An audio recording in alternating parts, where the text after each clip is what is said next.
I'm Sarah, and I'm from Sandy Hook Promise. Welcome. I'm Brandon Rainey from Sandy Hook Promise. Hi, everyone. My name is Jordan, and I'm a sophomore at Hickory Ridge High School in Harrisburg, North Carolina. I'm also a National Youth Advisory Board member for Sandy Hook Promise's SAVE Promise Clubs. SAVE stands for Students Against Violence Everywhere. Hi, my name is Drew. I'm a senior at Cutler Bay Senior High in Cutler Bay, Florida. Like Jordan, I'm also a National Youth Advisory Board member for Sandy Hook Promise's SAVE Promise Clubs. We're here to talk to you about the Safe2Say Something anonymous reporting system, which will help you to save lives by empowering you to prevent shootings, violence, suicide, and other harmful acts in your school and community. Today, you will learn 3 steps that will help you keep your friends and classmates safe from hurting themselves or someone else, simply by saying something. Step 1, recognize warning signs and threats. Step number 2, when you observe a sign or threat, act immediately and take it seriously. And step number 3, say something to a trusted adult, use the Safe2Say Something anonymous reporting system, or call 911 in emergency.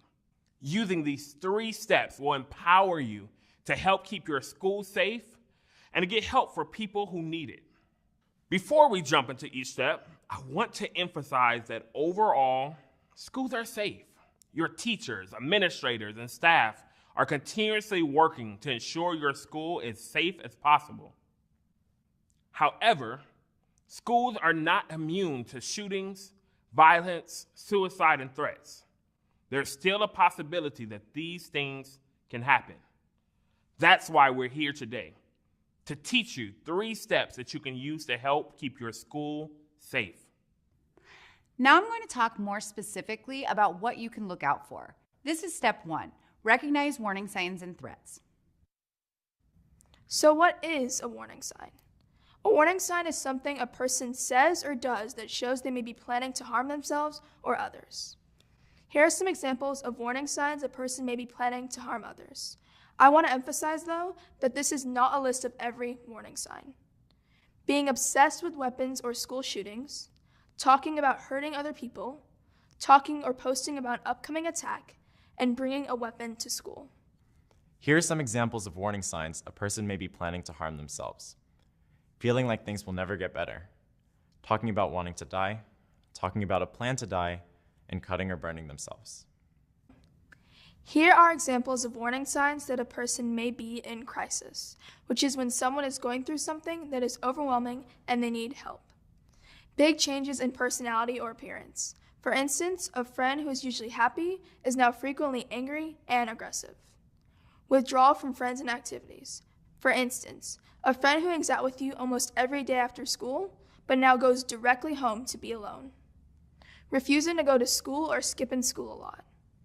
Being physically or verbally abused.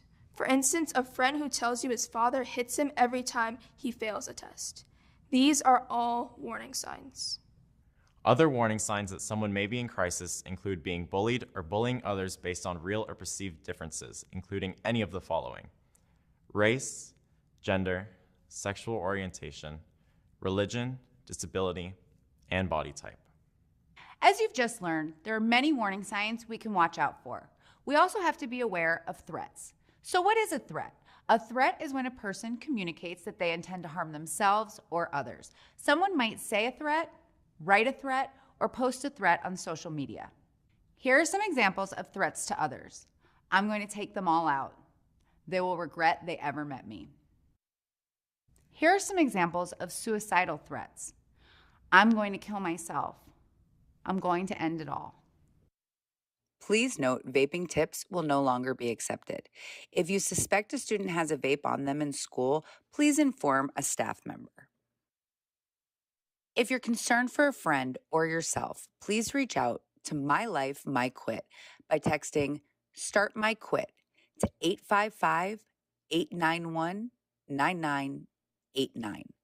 This program provides coaching that helps teens develop a plan to quit, identify triggers, practice refusal skills, and receive ongoing support for changing behaviors.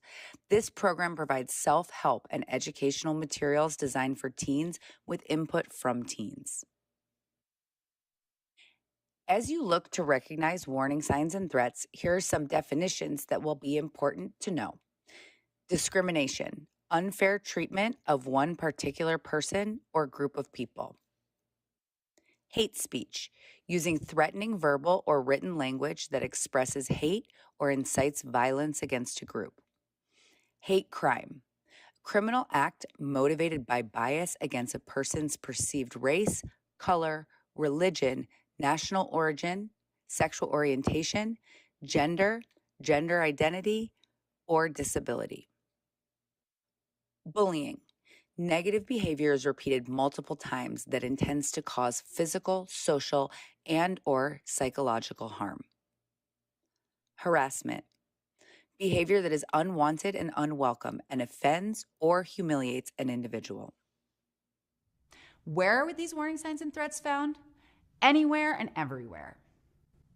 For example, you can find them in a school, in places like classrooms, the hallways, and the cafeteria, as well as outside of the school in places like the bus, at home, at parties, and at sporting events. Social media is a main source of warning signs and threats. It's where so many students go to make a threat or express their feelings, including anger, anxiety, or depression. And what we know is that adults aren't on the same social media platforms we are, so they aren't seeing everything we see. That's why it's so important to learn how to recognize when someone needs help. You are the eyes and ears of your school. Now that you know step 1, how to recognize warning signs and threats, let's learn about step number 2. Act immediately and take it seriously. Act immediately when you see or hear a warning sign or threat and get help. It's essential to act immediately because all too often, no one acts at all. It's important to acknowledge that it can be difficult to act immediately. Here are some reasons that people may give when they don't act immediately. She's too young to hurt herself. I thought someone else would do something about it, or he just wants attention. One of the biggest reasons that can stop you from acting immediately is that you'll be called a snitch. But there's a big difference between snitching and saying something. When you snitch on someone, you're trying to get someone in trouble for your own gain. When you say something, you're getting someone help for their own safety and protecting others from harm. Saying something is simply about getting someone help. After you recognize warning signs or threats, act immediately and take it seriously. The third and final step is to say something to a trusted adult. Use the Safe2Say Something anonymous reporting system or call 911 in an emergency. I want to highlight that you should always say something if a friend or classmate is displaying warning signs or communicating threats. Also, if you recognize that you are displaying any of these warning signs, you should say something to a trusted adult. Trusted adults are adults who listen to you and take your concerns seriously. You are the best judge of the trusted adults in your life. Your trusted adults can be a lot of different people. They could be your teacher, a school administrator, your school counselor, or your coach. And there are lots of different types of coaches. You could have a basketball coach, a drama coach, or a chess coach. Your trusted adult could also be someone outside of school as well. Your parent or guardian, a mentor, for instance, a family friend you can talk to, a family member or a community leader, for example, a religious leader like a priest or a pastor. I want to emphasize that this is not a full list of trusted adults. These are just a few examples. There may be other people in your life that are your trusted adult that are not included here. And it's important that you know who your trusted adults are right now. That way, if you see warning signs or threats, you'll know who to go to immediately. It can be hard to have these conversations, so let's look at a strategy you can use that might help you with these conversations. First, tell your trusted adult who you are concerned about. You can use this language to start the conversation. I'm concerned about. For example, I'm concerned about my friend.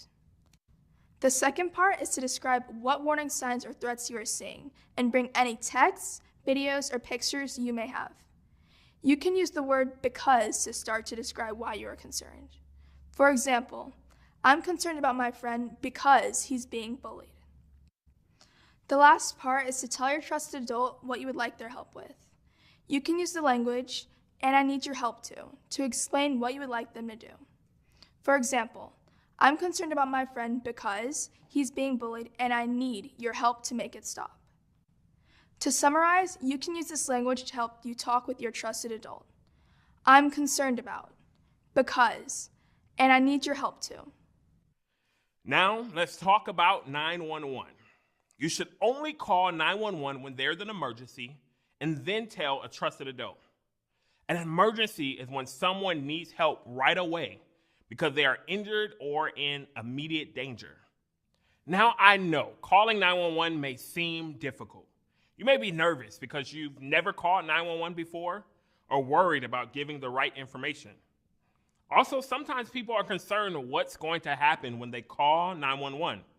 For instance, I have a friend who's had bad experiences with the police, and they're concerned about how the police might react if they call 911. I have another friend who has struggled with mental health, and they told me they're reluctant to call 911 because they're worried whoever responds may not understand their needs. This is why we want to provide you some more guidance about when to call 911. Call 911 when there's an emergency. This is when someone needs help right away because they are injured or in immediate danger. Here are examples of emergencies when you should call 911 first and then tell a trusted adult. Someone threatens to kill people and shows you a weapon. Someone threatens to take their own life and has access to pills or a weapon. Or someone is unconscious. Here are some examples of situations that are not emergencies. Someone stops coming to school. Still tell a trusted adult. If someone is very upset and angry but not threatening anyone, still tell a trusted adult. Someone looks different than you.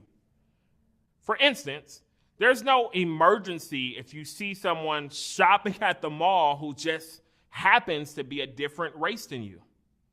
If you have questions about when to call 911, talk with your trusted adult.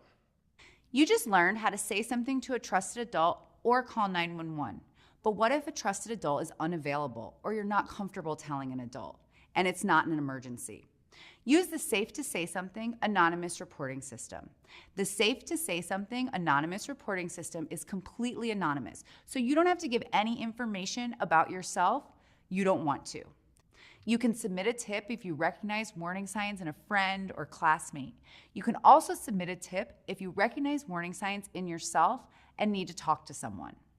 The Safe2Say Something anonymous reporting system works by simply submitting your concern using the app, telephone hotline, website, or text message 24 hours a day, 7 days a week. A trained analyst will respond to you immediately.